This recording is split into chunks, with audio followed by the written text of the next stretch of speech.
நம்ம பார்வதி பதையர் மகாதேவா. இப்போ ஒரு 10 நிமிஷ கதை. வாழ்க்கை இப்படிதான் வாழ்ந்தான் அப்படின்ட்டு ஒரு தலைப்பு பேர். வாழ்க்கை இப்படிதான் வாழ்ந்தான். வாழ்ந்தான் இல்ல வாழ்ந்தார். அது தலைப்பு பேர். ஒரு மனிதன் வாழ்க்கையில தொல்ல குடும்பம் என்பது எப்படியோ வந்த அரசனுங்கள், எப்படியோ வந்த ராஜாக்கெல்லாம் சிற்று குடும்பம், பெரிய குடும்பம், எல்லா குடும்பத்திலும் துன்பம் வரும். துன்பம் இல்லாத குடும்பம் கிடையாது. ராமருடைய குடும்பத்தை எடுத்துக்க. அவர் என்ன பாவம் பண்ணாரா? அவர் வாழ்க்கையில் என்ன நடந்தது? வள்ளல் பெருமா ஒண்ணுமே பண்ணல.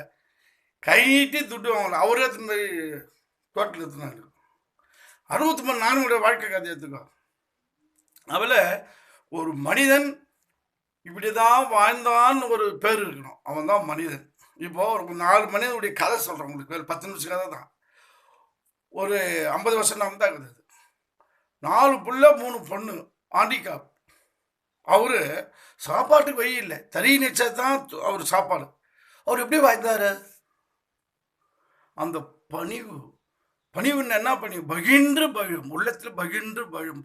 நம்ம இப்படிதான் வாழணும். அந்த குறுக்கு புத்தி, திருட்டு புத்தி வரக்கூடாது. நம்ம உழைப்பை ஏற்ற உழிதும் கிடைக்கணும். அந்த பேஸ்மெண்ட் அடியில் வச்சுக்கிட்டோம்.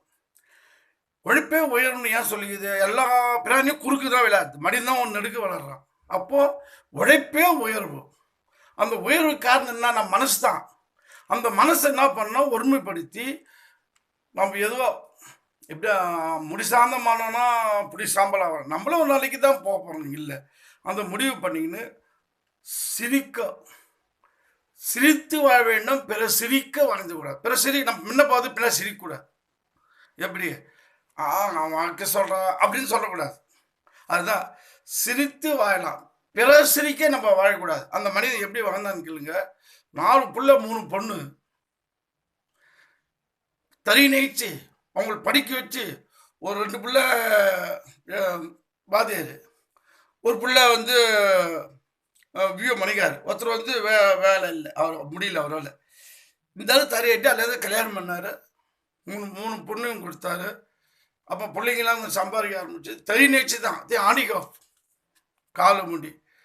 ஒரு 50 வருஷம் இந்த குடும்பத்தில் இருந்தார். பசங்க நிலைநிறுத்தினார். நலம் சம்பாதிச்சார். ஆன்மீகத்தில் நுழைஞ்சார். ஆன்மீகத்தில் நுழைஞ்சி ஒரு 10 ஊருக்கு ஆன்மீகத்தை பற்றி சொன்னார். இப்போது சில பேரை திருவாசகம்னா தெரியாது. திருவாசத்துக்கு ஒரு வாசகம் கிடையாது. அந்த திருவாசகத்து வந்து நிறைய 150% தெரியாது மக்களுக்கு.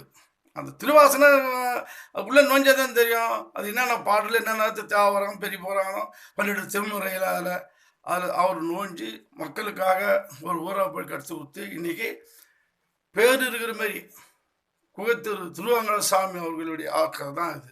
எப்படி வாழ்ந்துட்டு போனார்? அதையே இன்னொரு கதை சொல்கிற ஒரு மனிதர் 7 ஏக்கர் நல்லா வச்சுருந்தார்.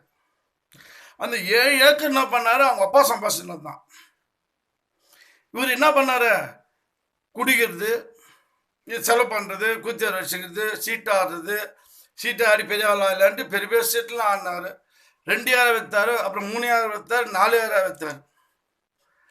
5000 விற்றுட்டார். மொத்தம் கூட்டி கேச்சா பொண்ணு கொடுக்க போகிற அன்னைக்கு 2000 விற்று பொண்ணை கொடுத்துட்டார். ஒரு பொண்ணை நிலமே கிடையாது அவருக்கு. அவர் வாழ்க்கை எப்படி இருக்குது?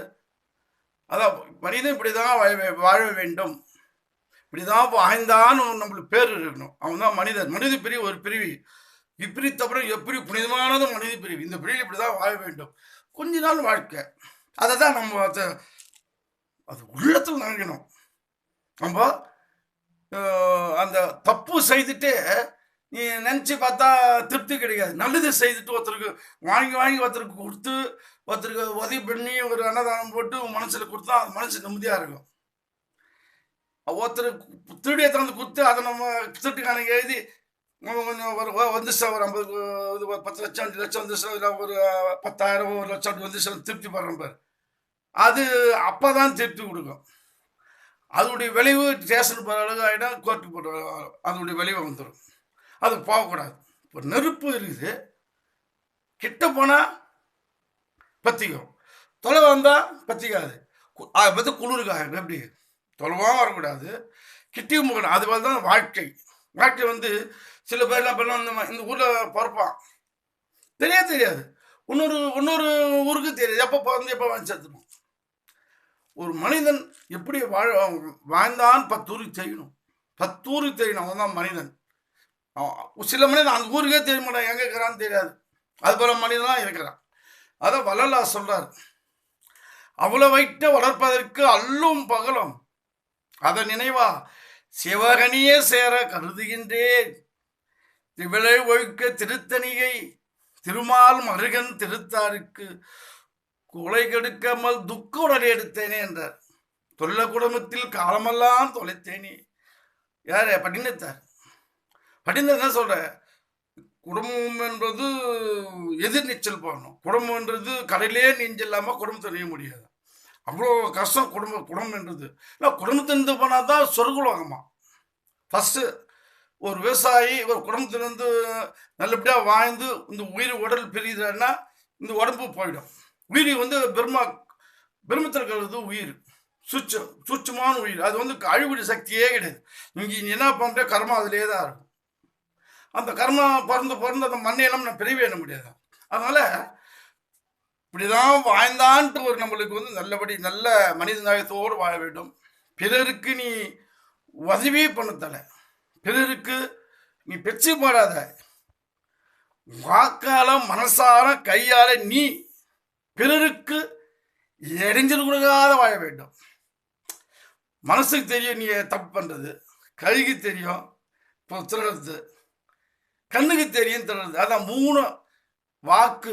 மனசு வாக்கு கொடுத்தா சொல்லும்போது வில்லும்போம். அந்த சொல்லு பிறகு நடக்கணும் கிடையாது. கோட்டை சந்திக்கிறாங்க, ஏது தேவையா? அப்போ கடவுள் வந்து நம்மளுக்கு தொண்டத்தை கொடுக்குறானா? சொல்லு. இப்படிதான் வாழ்ந்தான் மனிதன் 10 ஊர் போற பேசணும். அதான் இல்லறம் என்று நல்லறம். இல்லறத்தான் அல்ல இயற்கை துறை அல்லே, நல்லறத்து ஞானி அல்லே, நாயினே சொல்லறத்து ஒன்றேனும் இல்லை உழந்த திருப்போரூரா என்றே நான் ஈடேறணும். நொந்து மனம் வாடாமல் பாயில் கிடவாமல் பாயேன் காயத்தை ஓர் நொடிக்கில் நீக்கி உள்பொருளையா நின் சீரடிக்கு வைப்பாய் தெரியுது. அவள நம்ம வந்து எப்படி லைட்டு போட்டால் கரண்ட் எரியுது, அதே போல் ஆன்மீகத்தை கொஞ்சம் சேர்த்துக்கணும். அது பொண்ணு எதுவும் சொத்து சோதனை கூட வராது. நீ என்ன செய்கிற ஆன்மீகத்தில் அதுதான் உனக்கு வரும் கூட.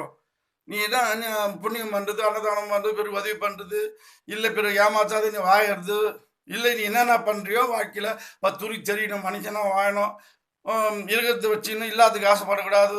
உள்ளாம் எப்படி உள்ளாம் வந்து வேலைக்கு ஆசைப்படலாமா? ஊக்குறி பருந்தாகுமா? நம்மளுக்கு இந்த பிரிவிலையை தான் கொடுத்த மனுஷன் திருப்தி பண்ணிக்கணும். சில பேர் ஓடி ஓடி ஓடி எவ்வளோ சம்பாதிச்சு உடம்புல அனுபவிச்சு போயிடுறான், ஆக்சிடென்ட்டில் போயிடுறான், இல்லை பயிர் நல்லா சம்பாதிச்சு பயிர் வைக்கிறத போடுறான். 10,000 சம்பாதிச்சு பயிர் வைக்கல. ஒருத்தர் பிள்ளையே கிடையாது, 10,000 சம்பாதிச்சாரு, பிள்ளையே கிடையாது. அவர் உழைப்பு வந்து சாதாரண உழைப்பு இல்லை, அப்படிலாம் சம்பாதிச்சாரு. எத்தனையோ ஒரு குடும்பத்தை தான் நடந்த கதை தான் நான் சொல்கிறேன், பொய்ன்றா கிடையாது. அப்படியே இந்த மனித பிரிவில் நம்ம சந்தோஷமாக மகிழ்ச்சியாக வாழணும். உழைப்பு உயர்வு ஒழிச்சு வாழணும். பிறருக்கு இடைஞ்சல் கொடுக்காத வாழ வேண்டும். இப்படி தான் வாழ்ந்தான்னு நம்ம வாழ்ந்துட்டு போகணும். வாக்கு சுத்தமாக இருக்கணும். பொய்ன்றது வார்த்தையே வரக்கூடாது. பொய் பேசினா போச்சு, உன் மன நிம்மதி வராது. இந்த உள்ளதான் எல்லாமே அந்த அடி வைத்தது ஆள் மனசு தான் நீ நினைக்கிற. நீ நல்லதான் நல்லதுதான் நடக்கும். அப்படியே கொண்ட இந்த 10 நிமிஷம் இப்படிதான் வாழ்ந்தான் என்று தலைப்பு இந்த கதையை நீ கேட்ட பூ போன்ற உன் மனசு தெளிவாக நீங்க இந்த காதில் வாங்கி இந்த உணர்வு இந்த கதையை நம்ம வாழ்க்கையை இன்னொரு பிரிவினம் என்ன பருப்புன்னு சொல்லி உங்க மனசு பூ போன்ற தங்க மனசு உன் பாதை தொட்டு வணங்கி நான் விடைபெறுகின்றேன்.